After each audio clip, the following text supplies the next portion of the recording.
for the Pledge of Allegiance. Allegiance to the flag of the United States of America and to the republic for which it stands, one nation, under God, indivisible, with liberty and justice for all. Welcome, everybody, to the May 13th Board of Supervisors meeting for Doylestown Township. First, I would like to start with public comment on agenda items. Do we have any public comment on agenda items? Seeing none, we'll move on.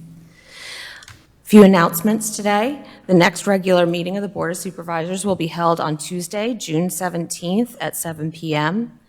The Doylestown Township Board of Supervisors and Finance Committee will hold a budget work session on Tuesday, June 3rd at 5 p.m. The Doylestown Township Administrative Offices, this building, will be closed on Tuesday, May 20th for the primary election and Monday, May 26th in observance of Memorial Day. The polling location for Doylestown Township's Districts 3 and 4 have been officially changed. Voters in these districts who previously voted at Pebble Hill Reformed Church on Edison Furlong Road will now vote at the County Public Safety Training Center located at 1760 Southeastern Road in Doylestown. That's right across from the Barnes Cinema, about like where on the right-hand side if you're going southbound. The Board of Elections will notify all affected voters by mail. Each voter will receive an updated voter registration card with polling place change clearly stamped in red. The township has been informed that the required notices have been posted in both districts. In addition, the township website has been updated in 2 locations to reflect the new polling place. Touch a Truck will take place on Saturday, May 17th between 10 a.m. and 1 p.m. It's a free family event at Central Park, one of our outstanding events that we offer. The Thompson Performing Arts Series at CNN Amphitheater will kick off the 2025 season on Wednesday, June 4th at 7 p.m. with the Bucks County Symphony. Please go to doylestownrec.org for the complete 2025 lineup. Doylestown Township Police will be hosting National Night Out on August 5th from 1 p.m. to 8 p.m. at Central Park, another family fun event for free, and you get to see all of what's going on here at the Doylestown. Oh, I apologize, 4 p.m. to 8 p.m. Keep up to date with Township news and events by signing up with the e-newsletter at doylestownpa.org. The e-newsletter is sent out every Friday at 4 p.m. On to minutes approval. Has everybody had an opportunity to read the work session minutes for April 15th? I move for their approval. I'll second. All in favor? Aye. Aye. Nancy, that's an aye? Okay. Has everybody had the opportunity to read the regular meeting minutes for April 15th? Yes, move for the approval. I have a minor typo correction on page 5 in the 3rd paragraph. Second line, it's Moss Mason, should be Miss Mason. That's all. Okay, with that change, I'll second. all in favor? Aye. Abstain, since I wasn't there for part of the meeting. I'd also like to ask the board if they're all right with us moving Jamie Doyle of PFM up to this point in the agenda so that she can go to another meeting she has scheduled this evening. Is everybody all right with that? Yes. Okay. All right. Ms. Doyle, are you available right now?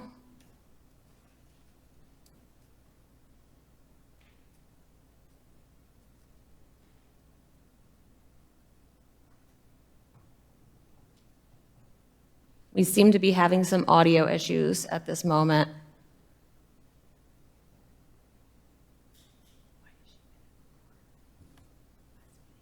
Jamie, we're going to move on to the next agenda item while we work on this, and then we'll come back to you, okay? Okay, correspondence, the Tile Works, Tile Fest 2025.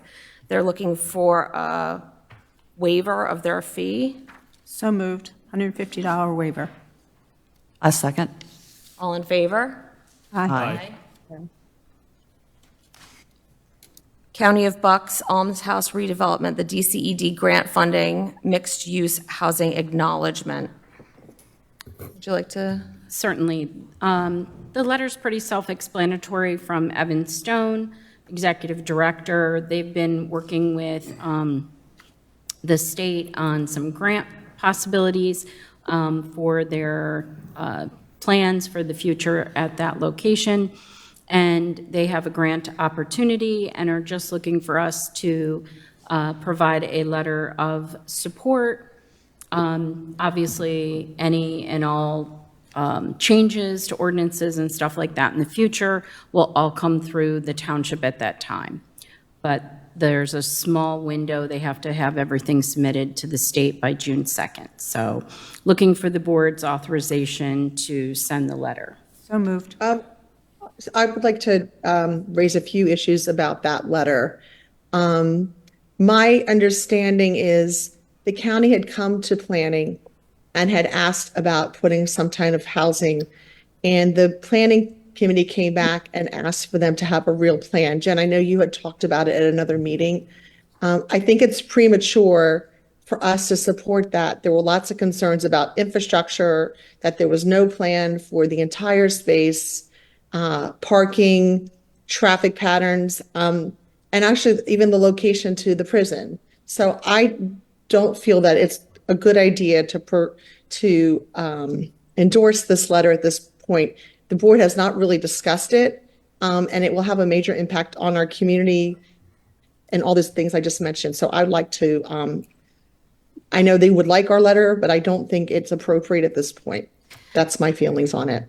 Just to clarify, giving a letter of support on this does not mean that they get to skip over any of our processes in development. I understand, but what happens is, and what my concern is, they get the grant and then they say, well, we can't do it. We need your approval. And a grant is tax dollars, and it's putting the cart before the horse. So I will not vote on it because I think it's putting the cart before the horse. I think we are saying that we're going to make we're sending the message to not only the county, but to everybody who lives in Doylestown that we're going to agree to this, because if they're getting that grant money, they're going to expect us to approve it. And our planning commission was very clear about that. And I thought, Jen, quite frankly, after your presentation, we were going to have a conversation. We've had no conversation with the township supervisors, and now we've been told they have to hurry up because they have to get this endorsement in by June 2nd. So I don't feel it's been a fair opportunity to have a conversation among the supervisors to really look at this. I don't know if even any of the planning commission is aware of the letter or the request from the commissioners. I just think that it's inappropriate. Dan, you're on the commission. What is your opinion on this? I was going to say something, yeah. I share slightly similar concerns about if they receive the grant for mixed-use housing, or does it kind of twist our arm a little bit to be like, well, if you don't change the zoning, we have to give the grant back. Is that Exactly. a possible situation? It is certainly a situation that they would have to address at that time. There's also no guarantee that they will get the grant. Sure. I understand, but we already passed the first level of vetting. And I just feel like I was even going to ask legal, like, it just feels like we're shoehorning this in. And I think this is too serious of a conversation. Jen, I know you continue to talk about affordable housing, and I want to do the right thing, but I just think that because there's this one location that they're set on, that there wasn't a larger comprehensive plan on all of that space. There just hasn't been enough conversation for it to make sense at this point. And that's something I would certainly welcome as a conversation among the board. We can have a separate session about it. But I will not vote on it. I think it's, as Dan shared, I think it's forcing us into a situation that maybe not be appropriate this time. Yeah, I'd love to hear from the solicitor on this. This does not obligate us to approve anything down the road. If later on there are issues with this proposed development and the township doesn't want to approve it, has a basis to not to approve it, sending this letter of support for this grant funding doesn't bind us in any way. Okay. I understand, So but in the, it in, strong arms us. That's in- my point. in the hypothetical situation where they receive this grant, and then they go into our process where we say, no, we're not going to change our zoning in any of the ways that were outlined in that letter, they would simply just have to return the grant or Well, not receive the funds. Has- Is that correct? Has that ever happened before, Stephanie, where someone returned the grant? It happens. I mean, the problem is the timing of it all. You know, the deadlines are always tight to submit things to the state, and you never know if you're going to apply, if you're going to get it or not get it.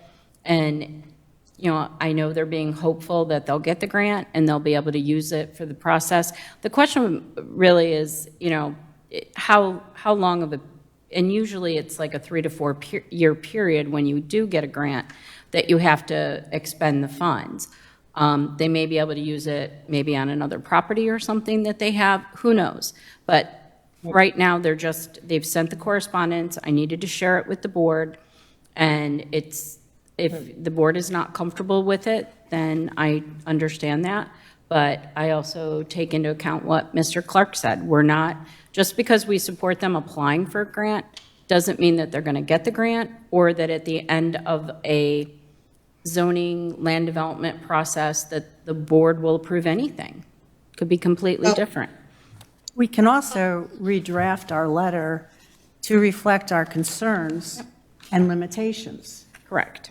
which protects us from a blanket approval of what they want to do, and notes that, yes, we want them to go forward, but going forward with these concerns and our limitations, so to speak, something to that effect. I would like to know what kind of penalties they might face if they have to return the loan, that kind of thing. I don't know if they would face any, but that would be a concern too, because then they could come back and be like, well, we kind of got to do this, or we got to pay an extra whatever to give it back. I personally would like to support the initiative for them to move forward. I think it's a good plan. I think it might actually spur their process a little bit more in moving it forward. I think the goals that they're outlined for the grant are admirable, good for the community.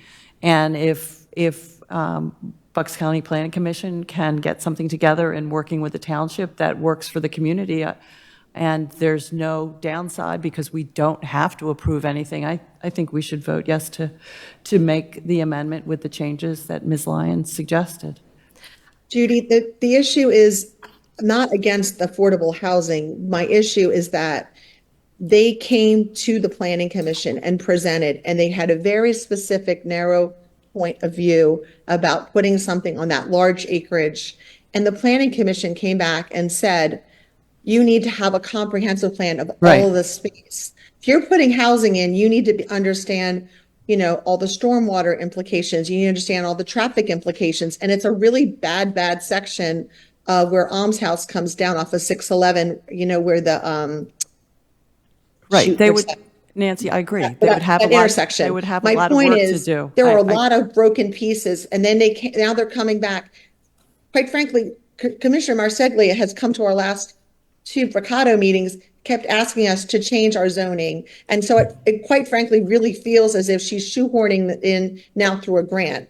And so that is why I'm also concerned. But I said our commission was very clear about the issues and concerns, and I think it puts the board in a really uncomfortable situation. It is admirable. Affordable housing is necessary, but it also comes from us saying we're going to be, smart with how we spend our taxpayer dollars. And no grant is free, and it'll impact the township in one way or another, whether it's more, burden on our infrastructure and our, it's going to impact, we have a shortage of firefighters, we have a shortage of EMS. Now we're adding more people in. So my point is, I just don't think it's wise at this time. I'm not going to say anymore. Just to be clear, I keep hearing the term affordable housing, and like that is something that we're adding into this document. I mean, of course, that is one of the things that they were talking about, making workforce housing happen. It's a problem here. It's a problem in the county. It's a problem in the state. It's a problem in our country. that we don't have enough workforce housing. However, this document itself is not to approve anything like that necessarily. It doesn't specify workforce housing in this document. What it is saying is that we would support conceptually them being able to receive grant money in order to do mixed-use housing, which is what we're seeing all over the country, honestly. We're seeing a lot of development with mixed use. And although I do support the idea of modifying the letter, from what I understand, there is a time on there that, like, they needed it by the end of this month, I believe. June 2nd is the 2nd. deadline to submit. So we do Yeah. have a little time. Little. We can tweak it, as I think Miss Lyons is very good at, assisting in wordsmithing. She might, if I ask nicely. Would that need to I'm come sure she'd before the have- board again with? Well, I think- if we list now what our limitations are and our concerns are now, as we sit here, then I will be able to help incorporate them in the letter. That sounds perfect. So I think we're on the same page to list our concerns and limitations. That's perfect. That sounds Ready to good. go? Yeah, let's hear them. I would say the township is under no obligation whatsoever to support a mixed-use housing if the grant is received. To do so of our own free will. Right, we're not going to. Can we just get Grant the, money, we're not going to. can we just get the Change list? our zoning. Can we just get everyone's thoughts before there's more discussion?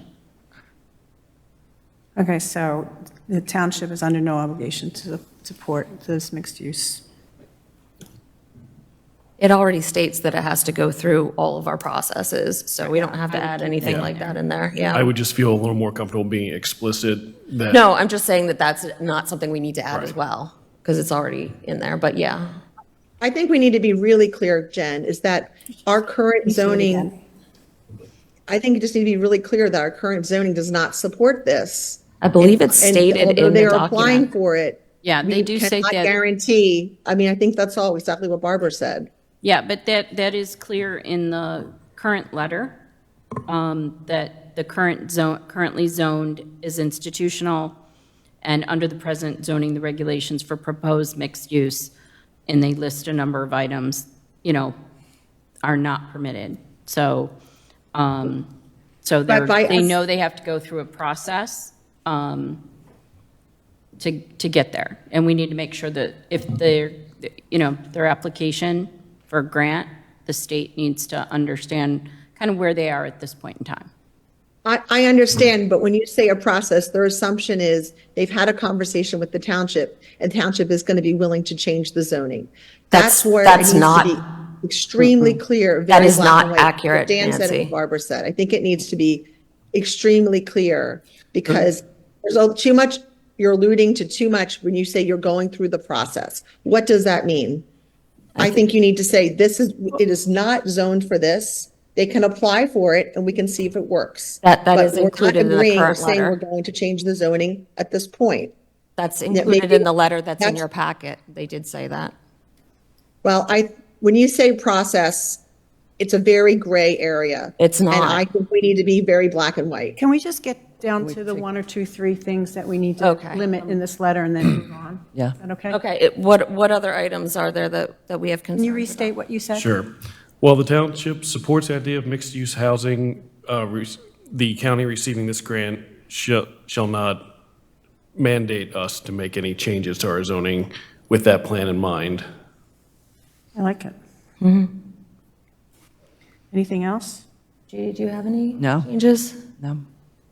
Barbara, any thoughts? No, I made the motion to Okay. do the letter. so- All right. So we got a second? All in favor? Aye. The second includes the revision of the With- letter as we Correct. just discussed. Yes. Okay, Thank you. including the Thank you. revision. I'm still going to vote no, but Okay. you have the votes. Thank you, That's Nancy. fine. All right, do we have Jamie? It looks like I don't have I see there's somebody else up there different Jamie. waving their hand. That's Jamie Schlesinger, Oh, hi, how are you? not Jamie Doyle. Hi, Jamie. We traded. EFM has two Jamies. Hi, Jamie. Are you going to do the presentation for us at this point? Yes, I am. All right, thank you. You're welcome. Well, good evening, everyone. Again, I am Jamie Schlesinger, pitching in for Jamie Doyle, and I understand tonight you are considering a proposal that was received from Newtown Bank and Trust associated with a grant for the community center. The concept behind it is simple. It is a short-term loan that will be used to fund the costs of the project, and as you go through the grant process itself, when you receive funds, you'll be able to utilize those funds to prepay and pay off that debt once it's all said and done. So I'll run through the presentation, but big picture, that's the concept behind this. You can turn to the next page.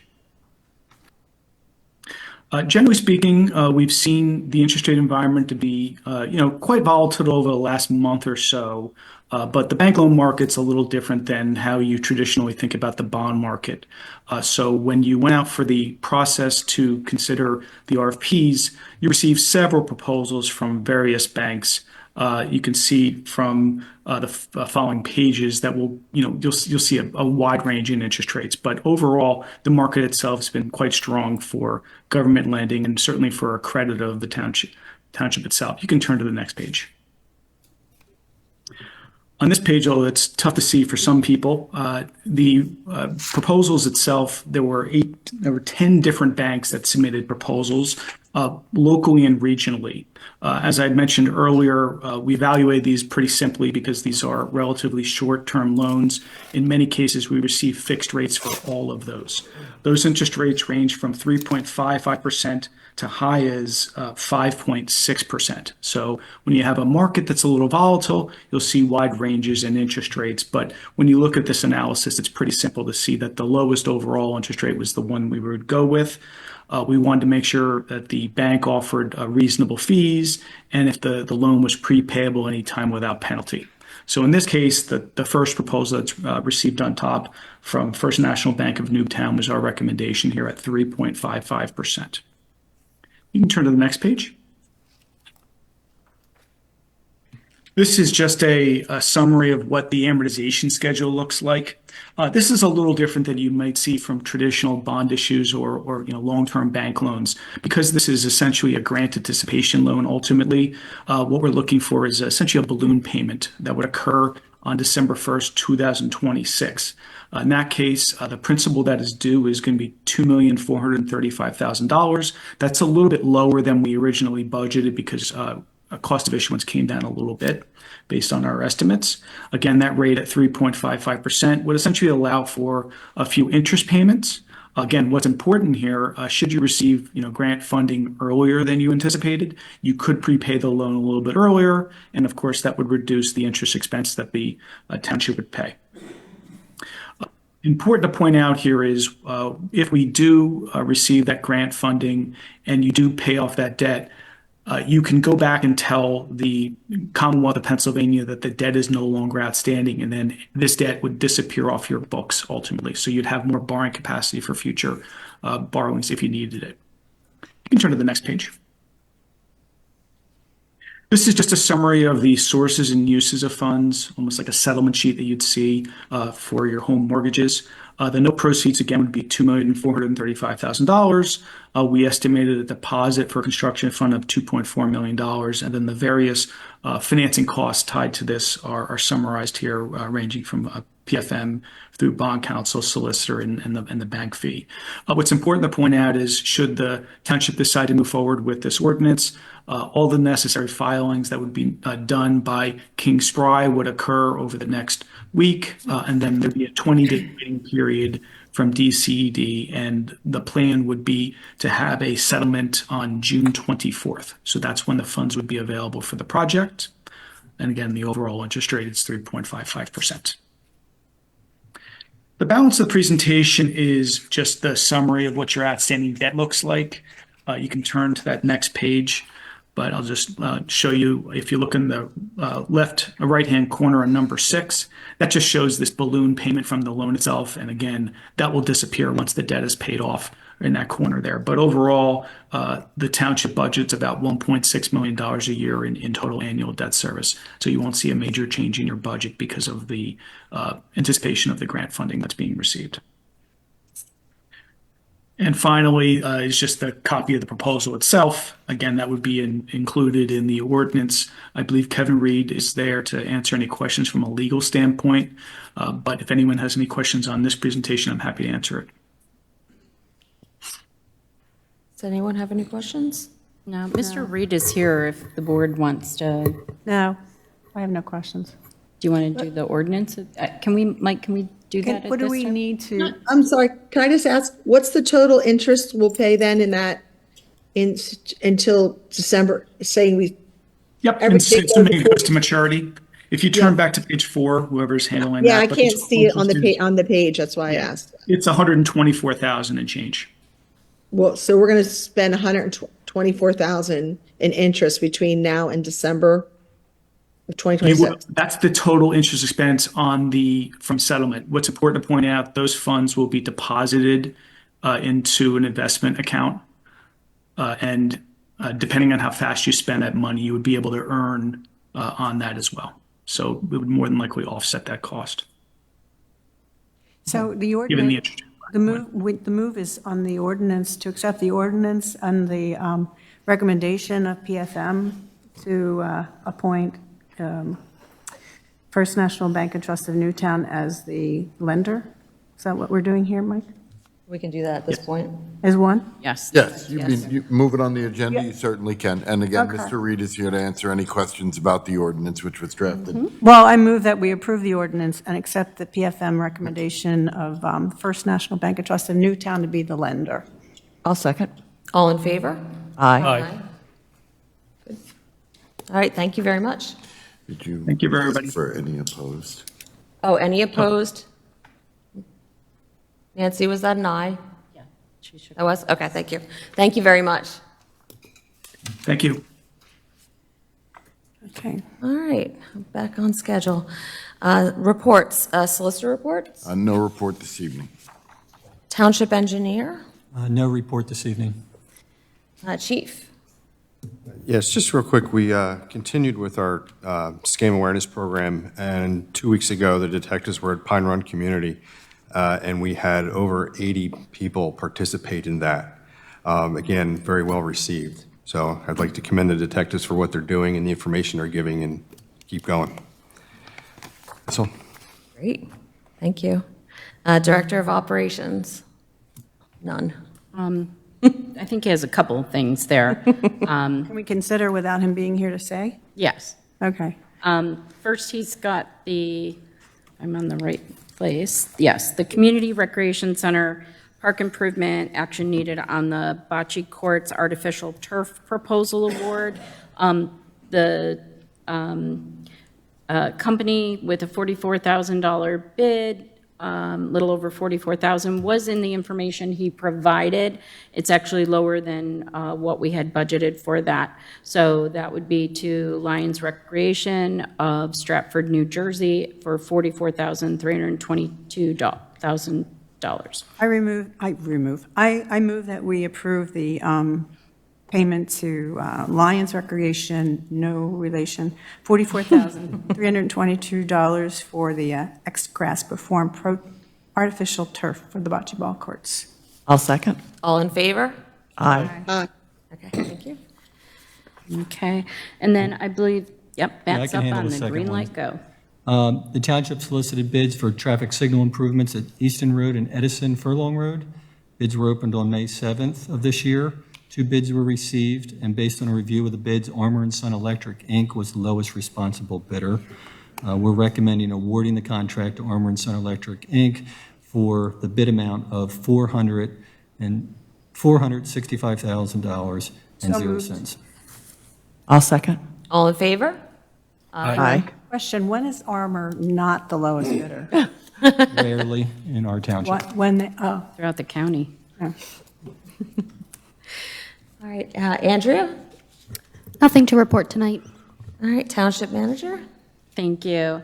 I am very excited to share with the board that Anne Marie Dobson, our Assistant Finance Director, has received the scholarship to pursue the Certified Public Finance Officer certification through the Government Finance Officers Association. And so this scholarship is granted by GFOA's Women's Public Finance Network. She was one of only 5 applicants or recipients of a pool of 23 applicants across the country. So I'm very proud of Anne-Marie and wanted to share that with you as she begins to work on that credential in the field, and it's going to cover key areas like budgeting, accounting, treasury, and debt management, and will certainly assist us as well as she grows in her role. So kudos to Anne-Marie. Way to go, Anne Marie. Congratulations. Congratulations. Thank you. Well done.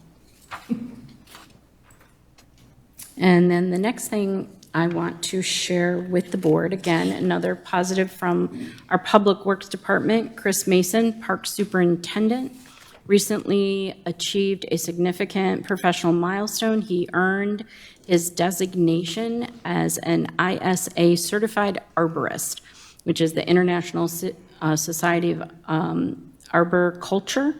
And this reflects his commitment to advancing his expertise in enhancing the township's park and recreation, all the tree work that we do throughout the community. So it's a very difficult test, and he did a great job and got high honors in passing. So congratulations to Chris. Congratulations, Chris. Congratulations. Way to go. That's everything? That's what I have. All right. So next is supervisor comments. Nancy? Sure, thank you. Just a couple of things. I just wanted to say congrats to all of our staff. Stephanie, those are all wonderful stories to hear about our staff that are moving forward, because not only does it benefit their abilities and skills, but certainly enhances our township. So thank you very much. I look forward to going into the community center. I've yet to walk through, so hopefully in the next week or so. That's it. I also want to thank Chief Ziegler. It's really important. I always remind people 25% of our township are 65 and older, so we need to be mindful of not only our taxes, but their safety. So thank you for doing that. Also, with that said, I am on vacation and I'm expected at a family dinner, so I'm going to say adios. Sorry, I have to leave, but I wanted to say thank you, everyone, and have a great Memorial Day. Hi, Nancy. So next, let's see. Dan, would you like to go next? Yeah. Before I get to the proclamation on the agenda, I will report on my committees quick, which is pretty much the planning committee has things going on, but not a whole lot moving at this time. 2 of those pieces you will see later on the agenda for extensions. And we also had a tour of the Old Barn Plaza movie theater, and some discussions are happening for what that will be replaced with, which at the moment is envisioned as knocking down that building and replacing it with 3 smaller buildings, 2 of which will have drive-through capability, and a bunch of other pieces with that. It is still in the planning stages, but they are moving ahead with that. So for all those wondering what's going to happen to the movie theater, I also want to extend my thanks to Chris Mason as well and the rest of the township staff for the postponed Arbor Day event we had this weekend and taking care of our trees in the park. And also, that Chris knows his stuff because he was instructing me and my son about the importance of not covering tree roots with mulch because of how that affects their growth, which is something I had no idea. So he's very much earned that recognition. All right, so on to my proclamation, a little bit of a preamble. I really wanted to do this because through most of my adult life, I've struggled with anxiety issues, which is also a little ironic as I'm sitting up here doing this because it's important to talk to me that my anxiety levels are fairly high. But thank you. If I had not sought help earlier in my life for dealing with anxiety and other issues, I don't think there's a way I could do this job. As a supervisor, I remember that my first meeting as a supervisor, just anxiety through the roof, and that's with treatment under it. So I know there are people out there struggling. For me, it was seeing people I look up to talk about their difficulties with anxiety and depression and other issues, and being brave enough to talk about in front of people, including people like Lane Johnson for the Philadelphia Eagles.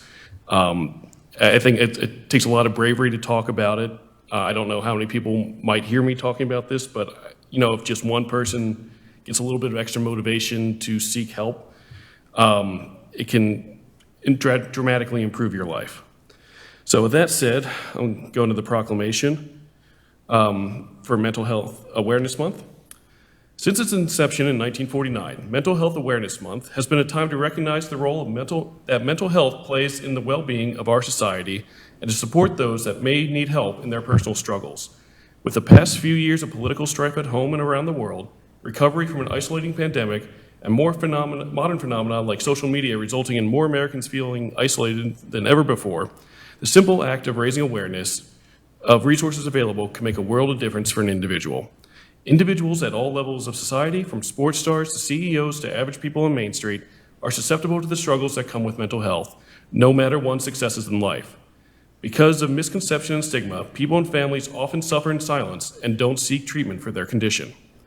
In the United States, 20% of adults and 17% of youth suffer from mental health disorders, around 75 million people, many of whom are housed by our criminal justice system. With both early and effective treatment, individuals who suffer with mental health conditions recover and lead full, productive lives. Research proves that with connectivity and professional help, people better protect their well-being.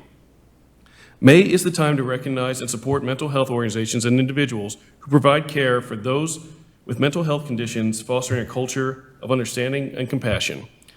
Whereas Doylestown Township is home to the Lenape Valley Foundation and other medical professionals specializing in mental health care, whereas Doylestown Township will soon be home to the Bright Path Center, a first-of-its-kind behavioral health crisis center, and whereas every business, school, government agency, healthcare provider, organization, and citizen shares the burden of untreated mental health conditions and benefits greatly from promoting wellness and awareness.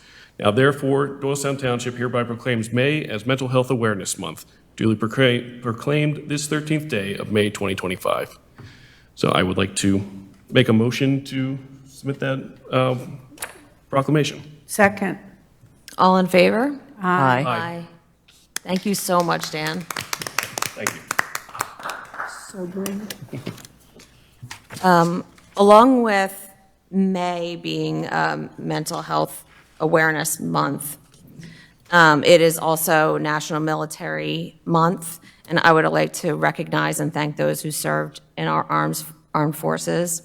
The Veterans Affairs Committee at the county does some outstanding work. They have an annual golf outing that's happening on July 28th, and they offer at the Veterans Affairs, they offer emergency assistance related to food, shelter, fuel, clothing. We also have an outstanding Veterans Advisory Council here at the township that meet at 7 p.m. every fourth Thursday every other month. And if you'd like to join them, the meetings are open and we would love to have you. They are also promoting a way to honor veterans in your household by dedicating part of our flagpole for our new community center to someone who served. It's $25 per inch, and you get to have your loved one dedicated. It's also Asian American and Pacific Islander Heritage Month. And I just wanted to recognize a couple weeks ago, we had Desi's of Doylestown come here at the park. I was able to attend where there were dozens of women in gorgeous saris walking around Central Park. It was a beautiful day and a wonderful event to support girls' education and other women's initiatives. I also wanted to talk a little bit, I think Nancy touched on the importance of seniors receiving tax breaks in some sort of way, shape, or form. This year, Doylestown Township passed a resolution looking to ask our legislature to allow us to offer rebates to certain individuals, including seniors, widows and widowers over 55, I believe, and people with disabilities over 18. These are rebates that school districts are currently allowed to do. other taxing authorities are allowed to do, but municipalities are not. I am very happy that it passed this board and had the support. I am also pleased that it went to our county association to lobby with our state legislature, and it passed there. And I heard word that at PSATs, it came, which is our state association, that it passed as well. And I just wanted to thank everybody for that. I think this would be a wonderful thing to do. So off to our legislators to make that happen for us. So I think that's everything that I have to say. So Judy, on to you. Okay. Thank you, Madam Chair, and thank you, Dan, for your openness and your preamble. That's you're inspiring to other people, your stories. So thank you for sharing that. I have two committee updates, a little bit about PSATs, EV charging, and then I'm just going to make a brief statement. In terms of the EAC did not meet this month, but yes, they had their Arbor Day celebration and volunteer event that went off nicely. The Bike Hike Committee met this morning. Nancy would have liked to have heard that trails and codes and safety rules are being reviewed currently. So that will be updated, and they will come before the board once things are finalized for board approval of ordinance that might be needed that would be affixed to the signs that are the rules of the trails. Pebble Hill Trail, which is a path up Pebble Hill Road onto Green Street, will also be looking for approval from the board for potential easements language. The Bike Hike Committee and I believe Stephanie have been in contact with the neighbors, and they are fine and eager, looking forward to having or open to having these as easements on their properties for the safety of the residents using that road. They know how busy that can be. So that will be coming, just kind of a heads up on those. The EV Charger Symposium went off on Earth Day. We had about a dozen people show, but it was good representation from the community of businesses, shopping centers, employers, and rental units, rental apartments. We got some good feedback, and hopefully we've done some encouraging for getting EV chargers on their local properties. And then PSATs. So that was last week. And I went along with Stephanie and Barb and Dan were able to make it. Jen, we missed you this year. Andrew, we missed you as well. Briefly, just a couple of quick hits. Dan and I both went to the session on townships of over 10,000 population, and the question was asked if anybody had any positive comments on selling their sewer systems and allowing someone else to run it, and no one raised their hand. No one. So just so you know, I thought that was very interesting. I also went to the pavement preservation. I learned more about roads than ever, but maintenance is the key, not just paving the road every 8-10 years. Maintenance is the key, so I know that the township is doing that. So it's nice to see that we're on the right path with that. EV charger updates for fast chargers across the state. They had 74 proposed, 12 are currently installed, and I think they're supposed to install another 60 fast chargers across state highways within the next year and a half. So fingers crossed that'll happen. And then just a brief statement that I've prepared. I'm concerned about the censorship that we're seeing in this country, and I know I'm not the only one with this concern. Last month, last month in April, Senator Lisa Murkowski said in an interview, and I quote, "We are all afraid." It's quite a statement. We're in a time and place where, I don't know, I certainly have not, and I have not been here before, and I'll tell you, I'm oftentimes very anxious myself about using my voice because retaliation is real, and that's not right. But you've asked me to do, and so I'm going to use my voice to the best of my ability. End of quote. Kudos to Senator Lisa Murkowski of Alaska for speaking up. Over the past few months, we've seen students dragged off the streets by armed masked men, judges disparaged and maligned for their rulings, law firms sued for taking on clients with opposing points of view, university funding cuts, using the Justice Department to investigate adversaries, Seth Rogen's monologue edited on YouTube, removing unflattering remarks, the disappearance of COVID-related information on official websites, as well as rewriting of history, portraying slavery as really not such a bad thing. Information is being filtered, it's being censored.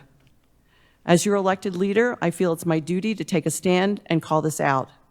The First Amendment is the right to free speech. The First Amendment is first for a reason, because it is the most basic principle on which this country was founded. Whatever happened to, I may not agree with what you're saying, but I'll defend your right to say it. Call or write Congressman Fitzpatrick, call Senator Fetterman, Senator McCormick, and ask them to speak up, join their colleagues, and stand to protect free speech and to stop the censorship of other points of view. Madam Chair. Thank you, Judy. Thank you, Judy. Thank you. Barbara? Okay, we have a proclamation in our packet regarding Roxy Therapy Dogs' 20th anniversary. Is anyone here from Roxy Therapy Dogs? Hearing none, I would dispense with reading of the proclamation and ask that it be authorized by the board and sent to the Roxy Therapy folks. I'll make that motion. I'll second. All in favor? Aye. Now, real quick, we have a tentative ribbon cutting scheduled for September 7th, 1 to 4. TAB is working, Telecommunications Advisory Board is working on a new park improvement and community rec center video. The Capital Campaign Committee and the Parks and Rec Board are working together on the ribbon cutting plan to include a facilities open house and community and vendors, for community members and vendors. Thank you, Dave Tomko, for putting something in the ground that looks like could be bathrooms for the June 4th concert, the first concert. And thank you, Judy, for what you just said. And it's amazing that I'm going to follow what you said in remarks of my own that I feel like I have to make. Otherwise, I will regret it if I don't. And I apologize to the other few things remaining on the agenda. I promise you I'll get it quickly done. It's off agenda, I know, but like I said, I have to do it. Otherwise, I will regret it. And it's written down, so I won't be rambling. I begin with the following. I do solemnly swear that I will support, obey, and defend the Constitution of the United States and the Commonwealth of Pennsylvania, and that I discharge the duties of my office with fidelity. This is the oath I swore in 1981 when I became an attorney. I swore it before the Supreme Court of the Commonwealth of Pennsylvania, the United States Third Circuit Court for the Eastern District of Pennsylvania, the Courts of Common Pleas for the County of Bucks. And it's virtually the same oath I swore to each of the 4 times I was reelected to this board. My comments to follow come from a deep sense of obligation to uphold my oath as an attorney and uphold my oath as a supervisor. For this reason, I feel compelled to speak. Our Constitution is bigger than any one of us, and most importantly, our Constitution is for each of us. As you know, when we are born into this country, we are automatically citizens, and by the operation of law, one can become a citizen, whether born here or so designated by a court. The rights guaranteed under this Constitution are without question for all citizens and must be applied to each citizen as they are applied to all. And thankfully, these rights have been extended to include immigrants seeking refuge, just as these rights were afforded to our ancestors, such that many in this room, me included, are children of children who immigrated to this country. The First and 14th Amendments to the Constitution, while each plainly written by the founders, have over the years been modified by the United States Supreme Court. These amendments, as modified, are the law of the land. They exist for each of us and for all of us in perpetuity. And as we all know, discussion on these amendments have generated much anger, animosity, and division, as well as discussion on the operation of the powers of the executive, namely the president, the powers of the Congress, and the role of the Supreme Court. My colleague to my left and my colleague to my right might engage in these discussions, and each time their interpretations and beliefs on these issues are, or they think are more important or more correct than the other, but they are not. The words we use in these discussions which have become so embroiled with anger and division are, in the end, just words, words simply rearranged in a different order, depending on who is speaking. We each are entitled to our beliefs and our position on these important issues. No one speaker is more right than the other. We each have the right to believe what we believe and be who we are and live how we choose to live. And we each are entitled to the utmost respect from the other, because there is no one way to believe, no one way to act, and no one right way to think that is more right or more important than any other. I don't want to end my remarks without proposing a resolution. There is a way we can talk to one another as we participate in public and casual conversation among family, friends, and our neighbors. I believe the life and sanctity of our Constitution obligates us to speak to one another and engage in important discourse, but engage so with respect and restraint, especially towards those who oppose us. So how do we do this? How can we talk to one another? I propose first that we listen to what is being said, listen wholeheartedly, and then with respect, respond with acceptance to the other person's point of view. Accepting what is being said is not necessarily agreeing with what is being said, but only that you accept the person's right to say it. This takes practice, but do keep trying. I know I must. That's all I have to say. Thank you. Thank you, Barbara. That's all. That's all, thank you. All right, so on to new business. We did the land ordinance bank loan, land development, Furline Properties. Yes, they have requested an extension for their time review to June 30th, 2025. Have a motion? So moved. Second? All in favor? Aye. Aye. Doylestown Hill. Doylestown Hill is here this evening, and they're going to give a presentation, but I would also like to point out that they too have asked for an extension of 90 days, which I believe takes them to August 23rd. So Mr. Shefkowitz, if it's okay, I would like the board to act on that first so we don't lose track of that amongst your presentation. Do I have a motion for a 90-day extension? So moved. Second? All in favor? Aye. Aye. Okay. Thank you, members of the board. My name is David Shafkowitz. I'm here tonight on behalf of the developer of a property that you might be familiar with that we refer to as Doylestown Hill. It's a small piece of property located off of Turk Road of about an acre or so, which is also makes use of what's called what we refer to as a private driveway known as Snyder Road. I'm not sure if all the board members would recall it, but some time ago, this project was proposed, brought through some sketch plan reviews because it needed some significant zoning relief. Some time ago, the zoning relief was ultimately granted and the project has been pursued. One of the things that has developed during the course of the project is its use of Snyder Road and its ultimate connection from Turk Road to the 611 on-ramp. I'm not sure if everybody's aware, because even when I drove by there not that long ago, I was a little surprised to see that this connection existed. Nevertheless, one of the things that has come up during the planning process is this question of whether the access to 611 should be maintained.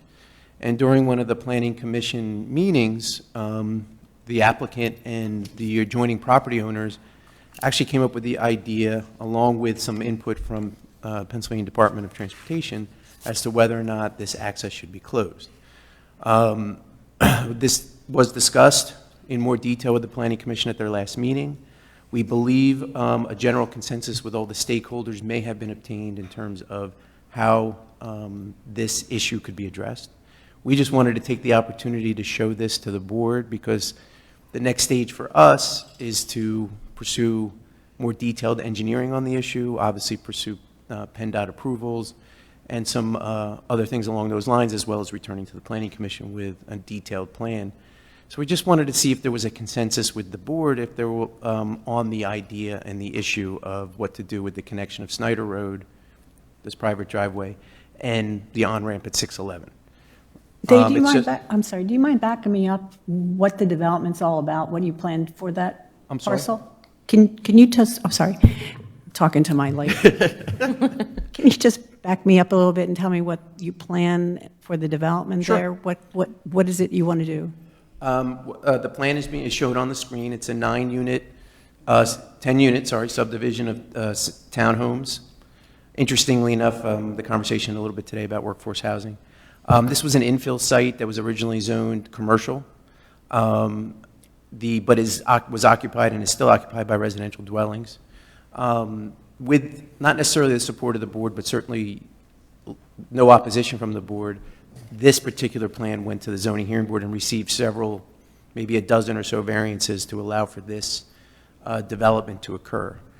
The only issue that has come up since that time is, again, this access where it takes access from Turk Road and where Snyder Road or the private driveway then ends out onto 611. And my lovely assistant will show that on the board right there.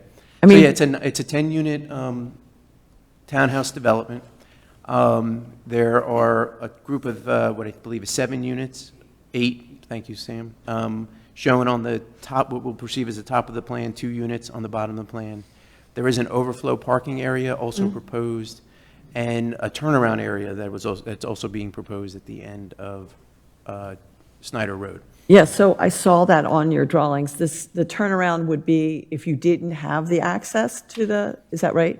So, I mean, isn't it hard for us to make a decision on an exit onto 611 without a traffic study? Well, that has been done and I guess the reason why we're coming to the board, and it's a great question, is that there are several stakeholders that have been involved in this process. Not only the applicant, our adjoining property owner, Pennsylvania Department of Transportation, obviously the Planning Commission and the township staff. And these issues have been discussed. And like I said, this particular property owner, the owner of the adjoining property owner, they all agree that they would like to see the access terminated. And also discussing it with PennDOT. PennDOT also has been at meetings, or we have had kind of staff meetings with PennDOT where they would also like to see the access to the ramp eliminated. We've gone through then with the Planning Commission some design criteria or design ideas of how that might work. So what we just wanted to do is then show that to the board. What we do have is we have all the property owners in agreement. We are working more on the design component of it. We believe that, and maybe Scott and or Sam Costanza, we're both here from Van Cleef, can talk a little bit about how that'll work, and maybe that'll give you ultimately answer that question. But the good news is with just the 10 units that we're proposing and the adjoining property owner already having access further down their property to the on-ramp or 611, and will be maintaining their access to Snyder, it seemed like it was the right idea. It was from a safety concern, the state telling us that it was a good idea, and then bringing it to the Planning Commission and trying to talk more of the design issues. So our goal today, and not to take, you guys have had a long meeting and we don't want to take up too much more of your time, but I certainly appreciate listening to it, is to present the design ideas and see if they make sense. And if they say, you know what, look, if you're finishing your process, we're okay with design, we don't have a problem with that, then we have some confidence in going into an engineering, working with PennDOT, dealing with the permits, dealing with the traffic, dealing with the studies that we have to do. We could do all that. If it's a design component that you are adamantly opposed to, then it'll give us the direction we need in terms of how to move this project forward. And I know hopefully it's not too unusual that you would see this in a land development process, but for this particular smaller subdivision, it just became a critical component in terms of we'd like to just know that we're pursuing the right direction before we invest substantial dollars into redesigning the project, so to speak. I can't weigh in on a design or redesign. access or no access. I just have no, I have no skill in that, even to consider it. So I think, for me, you're talking to the wrong person. I think you have to get consensus from the engineers and PennDOT and the Planning Commission, I don't know, our chief of police, to see what is the best kind of design or alternative for ingress and egress. Well, that's actually very helpful, Ms. Lyons, if you don't mind me expanding on that, because if, in going through the process that we are going through, we are doing that with all those stakeholders, as I had mentioned, that if the ultimate conclusion is, hey, if they're okay with it, we're okay with it, because we're going through the process and we're doing all that with the expertise that is involved, that we just didn't want to be able to, we didn't want to have a position where we might come back here and you guys are like, what are you doing? You know, like, why are you doing that? I That's would, all. if everybody else is okay with it, I would be okay with it. I would, yeah. So, I agree. mean, That's that's what you actually need very to helpful, hear. so. Yeah, there seems to be general agreement from the property manager, as long as they work through PennDOT and figure it out. Yeah, yeah. Well, that makes the answer very easy. We don't have to spend a lot of time showing pretty pictures up there. But Oh, by all means, put them up. I mean, we brought these two handsome gentlemen. We should have them talk, right? But no, and if the board feels the same way, we're certainly more than willing to continue the process. As Commissioner Supervisor had mentioned, we've had, I think, a very workable discussion with staff, with professionals, with the Planning Commission to get this far. So we just didn't want to come to you guys when we were done and somebody was so adamantly opposed to. Move that road, Dave, move that road. We don't like it there. So having said that, unless the board has any questions, or Scott and Sam, who put on his good jacket tonight, maybe we could have them say something. Or You need just to say hi. something, Mr. Costanza? Yeah. You have to go to the, You have to go to the microphone, I'm sorry. if you're really going to say something, you have to get up and go to the microphone. I sometimes can project, but we'll get it on the record. Mr. Wood was at our Planning Commission meeting, so he had the benefit of our little history presentation of how long we were involved in this project. Stephanie was at that meeting as well. Mr. Johnson, you were not at that meeting, but you're a traffic engineer, so this is all a discussion really that you have a lot to say in. But what we came back with the Planning Commission meeting was that with all the input that we received, and what you're seeing on that screen is a couple green areas. That one green area right up against the 611 ramp is turning that blacktop access point into not being there, being grass. The other green area was just an area we discussed with PennDOT how wide the right-of-way is there, and it's in easement form. This piece of ground actually extends all the way to the other end of beyond this ramp into 611. But when that whole ramp was revamped, there was a taking, but in easement form. But there's a good piece of ground in the front, right where we identified a green area that is this property owner's property. We're asking for PennDOT, do you need all that right away, or can we plant some trees in there? So we're looking to get that answer. It was also discussed, maybe you can explore that land for a cul-de-sac turnaround area, and that's the biggest focus discussion point. What came out of a lot of the stakeholders' meetings, and even Stephanie brought up the fact that Snyder Road was never really opened. It's been a fee simple piece of ground along a bunch of parcels that was created in 1948 that since it's never been opened, we had a legal opinion rendered that the lands that abut it all own to Centerline now, and the road right away really isn't there, but access rights still will remain. So we rethought the project, that instead of having a road with a north side and a south side to that road, separating the 8 units from the 2-unit twin, we're going to propose it as a planned residential community with only driveway access. So there'll be no right-of-way, no road, just a need for turnaround as opposed to a cul-de-sac. Very similar to what you have down the street at the Summerhill project. I call it Summerhill because that's the one that Pulte did further down Turk Road on your way to Wells. On the right is a community there. That has a number of driveways that end in what you might look at as stubs, but they have a hammerhead at the end for them to turn around. We designed a turnaround area here that is able to support all vehicles except for a tractor trailer, which we don't have a need. Fire service can turn around in that area, as well as all your other standard trucks. This driveway can, in fact, continue on into the Katz's driveways that take it through Bridge Valley construction signage that you might see. Yeah, you can be my pointer, thank you. And that driveway can continue out, and they have another access out onto 611. So it's no longer looking to be viewed as a road.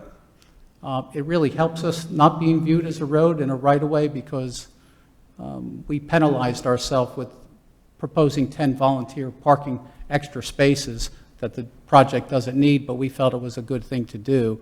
But when you propose parking, you eliminate land for landscaping, and you actually trigger in more ordinance parking lot landscaping requirements, and the site can't fit it all. So that's where we are, and we're looking to proceed as a planned residential community with driveway, no longer a street, but it will look exactly like it has been presented since we've been working on this project since 22 with the township, going through different scenarios of what the best use on this property was, and ultimately this came up with the plan that was not objected by the township board for it to seek some variance relief before the zoning hearing board. So we were presented one thing, though, at the Planning Commission meeting by Tom Kelso, who brought up the Edison Village master plan that was created, which that map was shared with us, and he had concern about what this piece's relationship was to the planned road through the quarry's land, or was it through this piece? We've taken a hard look at that, and it's clearly within the quarry's land, so this piece of ground is not affected by that. Thank you, Scott. He's showing the relationship of that proposed master plan road for Edison Village, and this site is cushioned from it. So, Well, I, for one, really appreciate that you guys came here to ask our permission and for all that background, Sam.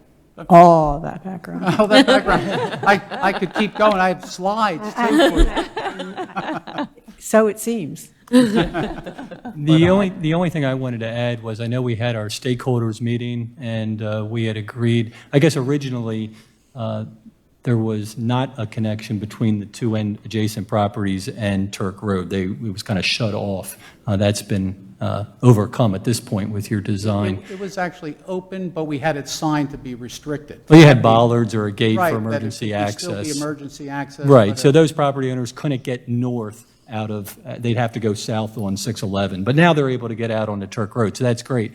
The only thing, we had recommended that it be connected through, but we also at that stakeholders meeting said that if it, I guess, was a technically challenged because of, to meet the standards that PennDOT would have for a local road, that we would reconsider that. And we asked to see the impacts that that design would have on your property and the adjacent property. Just to point out, we haven't seen that. So if you can provide that, that would help us to, be more in favor of not connecting the road. I So- understand. We shared with PennDOT the slope of the road, and there was no further need for the exhibit because the slopes were so drastic that it was pretty evident that it doesn't even meet driveway standards, that slope of that access ramp. When you drive by it, though, it looks pretty navigable. You can Right, so we zip- just you can asked for you zip to right up provide it. something to that effect so that we could review it and agree with you. Okay. Thank you. Well, thank you so much. You're welcome. Appreciate it. Got everything you need there, Mr. Sakowicz? Yes. Thank you so much for everybody's time. Thank you. Pleasure being here. Thank you. tonight. Thanks again. All right, next on the agenda, we have non-uniform defined contribution amendment. I move that we authorize the ordinance to amend the defined contribution plan that's been in effect since 2012. I'll second. All in favor? Aye. Aye. And the amendment to the fee schedule. So moved. Second. All in favor? Aye. Aye. Zoning Hearing Board. For the first zoning hearing board, Hoodson, this is for 3775 Bristol Road. It's a three-lot subdivision that the Board of Supervisors has already granted preliminary final approval to. What they are doing in order to coordinate the water line and loop for the DTMA, and I have talked to Brent Eaton, the executive director, it would be my recommendation that we send a letter of support for the application to the zoning hearing board. They're asking for de minimis relief in the impervious surface ratios because of the bike path and because of the water line loop that is going in. They need to take it outside of the kind of road and easement, and they lose a little bit of ground in order to do that. So recommending that a letter of support for that application be sent to the zoning hearing board. So moved. Second. All in favor? Aye. Aye. And the second matter I would leave to the zoning hearing board. All right, sounds good. All right, next on the agenda, treasurer's report. I move for the approval of the treasurer's report. Second. All in favor? Aye. And bills list. I move for the approval of the bills list. Second. Second. All in favor? A third. Aye. Aye. For the record, Won that one. for the record, both the treasurer's report and the bills list were dated May 13th, 2025. Thank you. And you're welcome. And is there any public comment out there? All right, and with that, we are adjourned. Thank you very much, everyone.